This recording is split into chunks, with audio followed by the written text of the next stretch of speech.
Hello, esteemed members of the cult. This video is going to start with something that's pretty heavy, so I apologize for that. If you've been watching this channel for a long time now, you might have seen this little dude in the background of some videos, or you might have heard him in some of the music live streams that we've done. And he just passed away extremely suddenly, and it was and is horrible. We've had him since he was a kitten, and he was about 6 years old. My siblings are taking it hard, and so am I, and it's just really awful. He was weirdly smart, curious to the point of danger, and if you held him, he would hug you back. I love Pumpkin dearly, and I'm going to miss him. And anyways, that's why this video is late. But the topics we're going to be covering today have a lot to do with animals and whimsical beasts. And on some level, I think that I chose this topic for some of the catharsis that it brings. So thank you, Yaelokre, for sharing this world with us.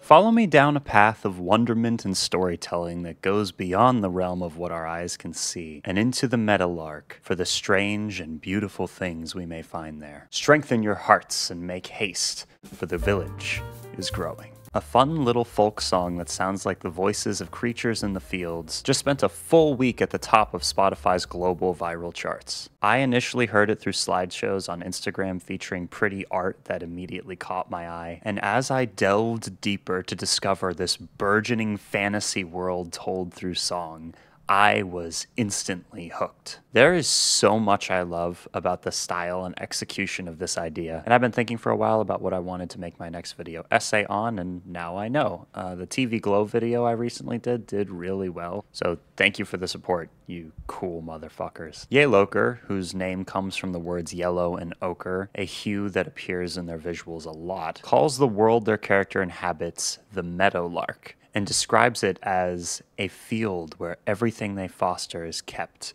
From each narrative, song, and character, it is not a place, but rather a bridge, a story within a story that tells stories within more, a fairy tale. I find it very interesting that they call it a bridge, and I imagine this as another dimension, some other place, somewhere like here, but somehow different, unpoisoned by modern evil, somewhere where the air is sweeter, the trees are greener, somewhere where each thing is more real, more tangible than reality itself. And these characters cross that bridge and bring to us tales of talking animals and vessels and gods and song.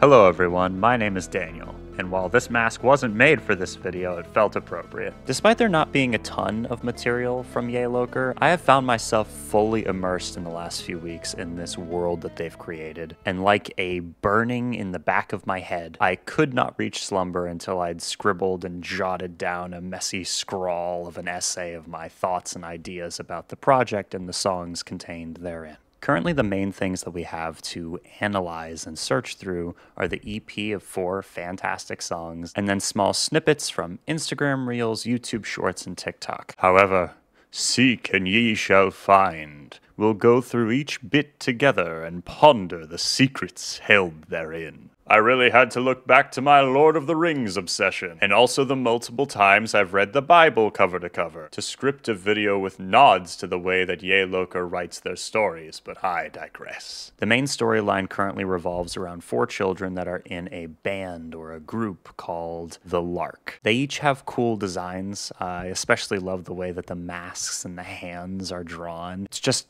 perfection. Now, each of the masks correspond to a concept personified as a legendary wandering singer known as the Harkers. It's super abstract. Some of the fans misinterpreted these Harkers as literal gods, but the creator clarified that they are not, and that the story will all be unveiled in due time. So, while we've been asked not to overly speculate on lore that we haven't been given yet, we can focus on what we know about the Lark and the Hark. The actual Harkers are described as wanderers whose purpose is to grant wonder and foretoken, consisting of the storyteller, Yarrow the bell ringer, the enkindled, and the croon. Acting as sages, keeping traditions and stories in circulation and lending them power, the word for token being used here is especially interesting as it means a sign of the future, implying that the Harkers are either just very intuitive or have supernatural abilities like prophets. Then the Lark, hilarious name by the way, are 4 older children in a musical ensemble that draws its inspiration from the Harkers. Yaelokre writes that their leader Cole wears a hare's mask, their stage partner Clementine with a goat's, Perrine as the moose, and Kingsley representing nature. The 4 perform plays in small wooden stages with songs that were once sung by the Harkers. Currently, we have a brief EP consisting of 4 tracks sung in character called Hayfields that is setting up the larger story of the Meadowlark, almost as a prelude. The Meadowlark itself is, again, not intended to be seen as a physical location, but more a metaphysical bridge where the consciousness of the story is kept. Yaelokre takes on the guise or the role of the minstrel, who conveys all of this to us through song. Different vocals. Voical? What the fuck? While listening to the music, you will quickly start to notice slight, subtle differences in the vocal stylings from song to song, and even from verse to verse.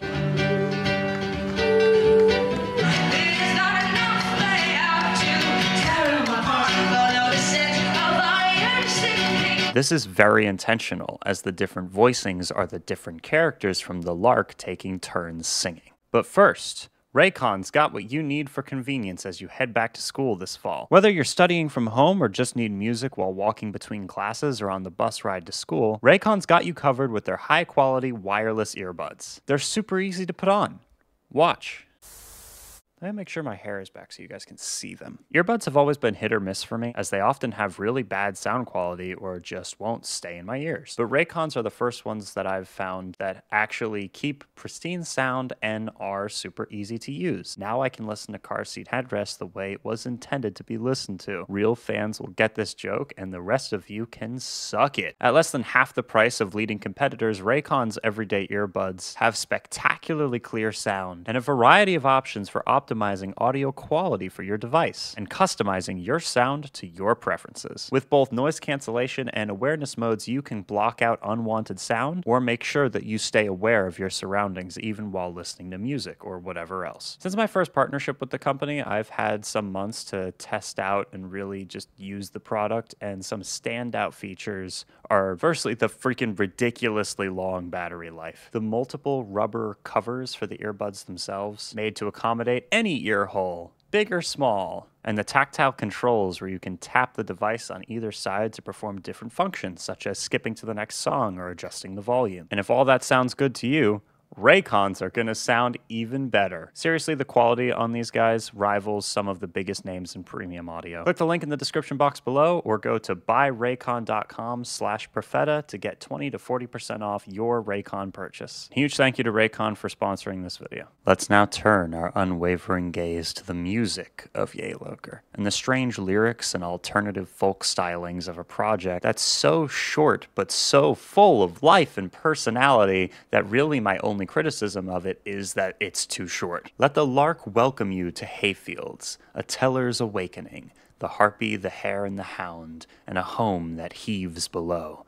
These are verses from 4 different chapters of Meadowlark and a prelude for each of the Harkers. And a lot of this video is just going to be me kind of gushing about my ideas about the main 4 songs. The first track is called Hartebeest or Heartbeast, and in my opinion, this is one of the darker tracks. I went out of my way before to explain that this world is one of wonder and beauty, and that's mainly because Yaelokre's own analysis of their work is an interpretation rooted in childlike wonder. It's not an ARG or a cult, and it's not evil, as some fans stumbling onto it thought and began calling it as, which is a problem that I'm seeing become more and more common in fandom spaces. I think that might be partly due to analog horror's current massive prevalence, but like Look at the Welcome Home fan base when that was first getting popular as a great example.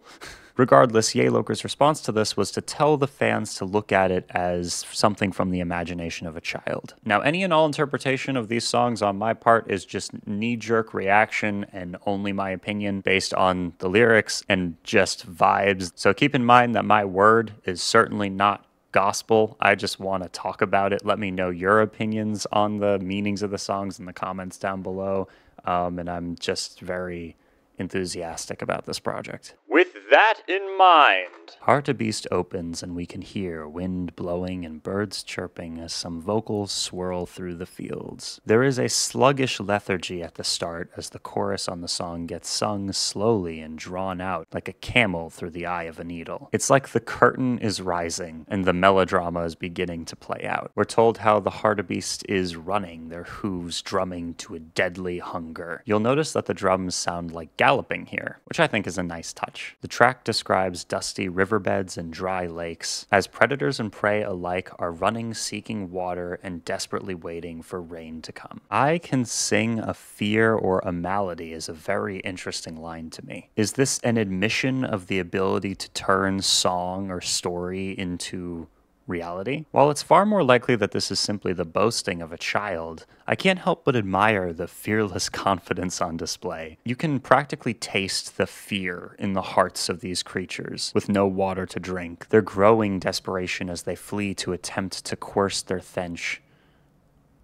What? Hazel beneath their feet waiting for cerulean to cry is a metaphor for the dry, yellow ground and also the rain that will not come. Hunter and hunted have been laid low by the overbearing weight of time ticking rapidly down. Unlike the rain, which is doing exactly none of that. The second song is the one that, despite being uploaded for only a month, already has 12 million views on YouTube. And in my opinion, it's one of the darker tracks here. With a music video in almost an animatic style that feels warm and full of life to watch, Harpy Hair is what you've likely heard if you've only just discovered Yaelokre and have been desperately running around like a headless chicken trying to discover more. The track begins with laughter leading to some fast-paced strumming on Yaelokre's signature instrument, a ukulele crossbred in Alabama with a guitar, which greatly lends itself to the plucky, bright sounds and bring to mind and complement that minstrel image. The lyrics seem to paint the picture of an animal burying its children away to hide them from the world, stealing arrows that could have harmed her kids and imagining terrors that are out to hurt her children. Whether these fears are founded or not isn't clear, but what is clear is that her children will either die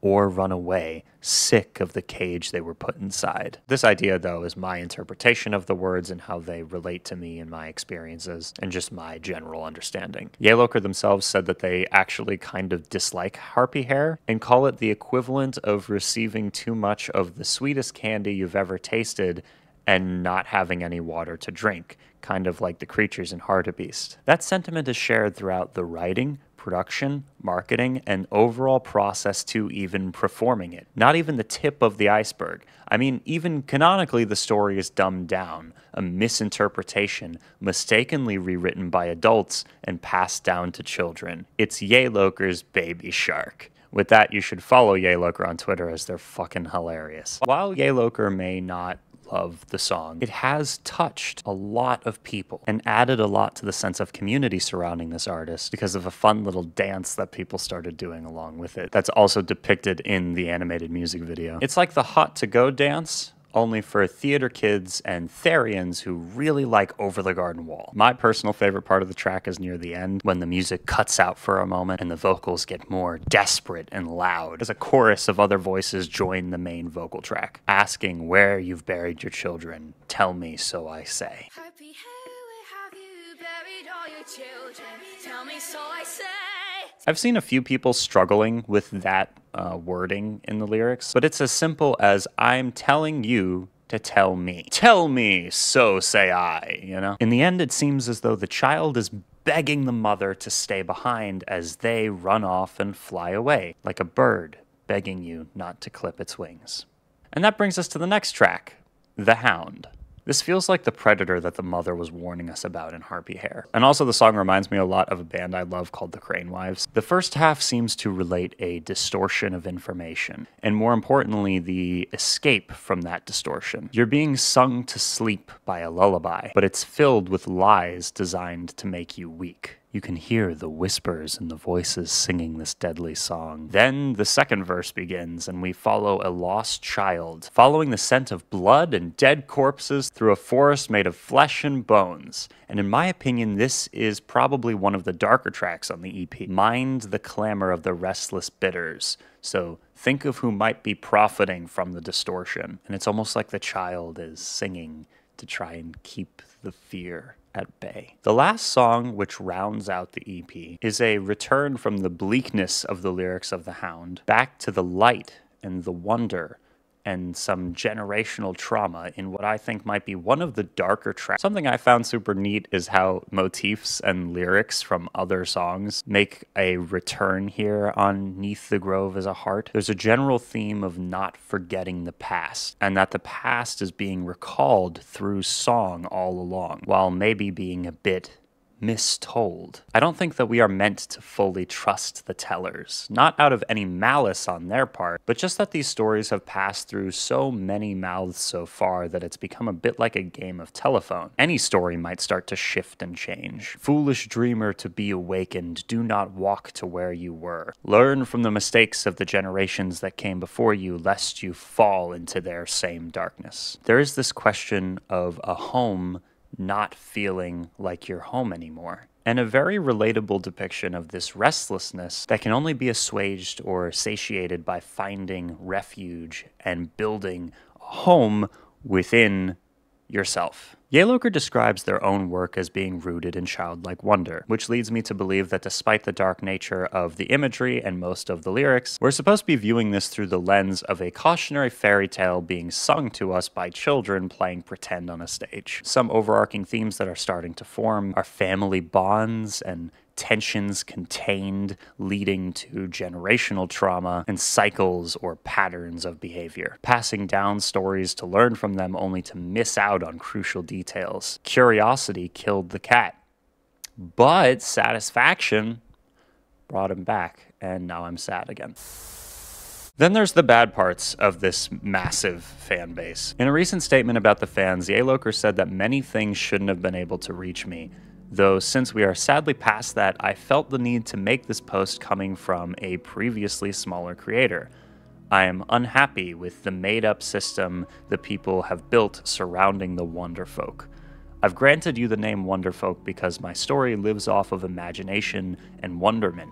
We wield wonder, hence the title. We are not a cult, and none of you have the right to say or inform others how to enjoy a piece of media, especially one built upon childlike wonder. The populace being quick to assume is unpreventable, although I wish Meadowlark did not gain so much popularity in such a short time. I have yet to release anything significant, yet alone a proper introduction, and already we are doomed by a false rumor. It is suffocating. I wrote Meadowlark for myself. Hayfields was a project entirely made for fun and was released on my cat's birthday. I've put all of my person into this project, having been brewed for years. Why do strangers have the confidence to claim they know it all? Leave if you are unkind. So yeah, if you're a fan of Yaelokre or want to learn more about Yaelokre's material, or you want to engage with the rest of this fan base, the message here is be kind and try to be understanding. So I don't know. I wanted to amplify that message if I could. All of that being said, my favorite thing about Yaelokre's material is the Village, a moniker that the fanbase has taken on along with the title Wonderfolk. While the massive growth of the artist led to some very gatekeepery behavior and some trolling and some like trend hopping and whatever, the core message of the material and real fans of the material is a message of welcome, especially for certain communities that often have difficulty finding a safe haven elsewhere on the internet. Like, I've noticed that a lot of Therians have been taking refuge in the art of this world, and honestly, it's just refreshing to see a community with so much, you know, understanding and open arms and stuff like that. I have no idea if it'll stay that way. Lots of parts of it have already started to fall apart due to the immense popularity of the music and the world, but doesn't just the fact that it was there at all make it worth it in a way? While I wish there was more to discuss, and there is, there are a lot of little bits of lore to be found throughout Yaelokre's social media pages, and they're already working on a follow-up musical project. I'm not sure if it's an EP or an album yet, but I'm very excited for it. I decided, since we were kind of specifically asked not to overly speculate on the lore, to make my video more about definitive stuff than some opinions, and then kind of say, you should go look through the social media accounts yourself and find all of the little secrets and Easter eggs and clues and whatnot. And honestly, I'm just excited to see what's next for this project. And yeah, rest in peace, Pumpkin. I wish I could have made you a better tribute, but, you know, I'll do that in my own personal life. So yeah, if you're new here, subscribe or I'll sneak through your windows and hide under your bed. Oh no, I'm autistic. I don't know. My dad. Thank you so much for watching the... Where did the mic... Thank you so much for watching the video. Really quickly, I'd like to give a special a thank you, shout-out thing to Justin, Ray, Tom, Dave, Elkie, Pandora, Nude, George, and Joseph. And also thanks to all the rest of the patrons. You know, there's 14 of y'all over there now, which is really neat. I really appreciate the support. Yeah, I hope you have a great rest of your week. Sorry again that the video was late. Another one is coming soon. Haha, coming.